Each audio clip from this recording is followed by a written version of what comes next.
Hi hello this is yours Manori. తోటలో ఇంతవరకు మామిడి చెట్లకి కట్లు కట్టి దారాలు కట్టే పని చేసుకుని జస్ట్ ఇప్పుడే వేడి వేడి పొంగల్ అండ్ కొబ్బరి చట్నీతో మలత మర్రమ్మ మకోమ్లా ఎంత సూపర్గా ఉందంటే పొంగల్ టేస్ట్ వేరే లెక్కండి. అది కాకుండా ఈ పక్కనే మా టేక్ చెట్టు ఆకులు కోసుకొని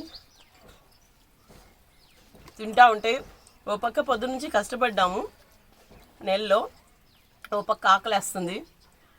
ఎంత మంచి గుడిసేసి ఇచ్చాడు మా ఆయన. ఎలా ఉందిరా కోమి? చాలా బాగుంది, చాలా చాలా బాగుంది. మా లత అయితే టేస్టీగా అక్క ఎప్పుడో 2 నెలలకు ఒకసారి వస్తుంది, ఫుడ్ పెడితే తృప్తిగా తింటా ఉంది. బాగా పనిచేస్తుందండి. ఈరోజు స్పెషల్ ఏమంటే నాతో పాటు మా ఆడబిడ్డలు కూడా తోటలో కష్టపడ్డాం. Thank you so much and this is yours Manori.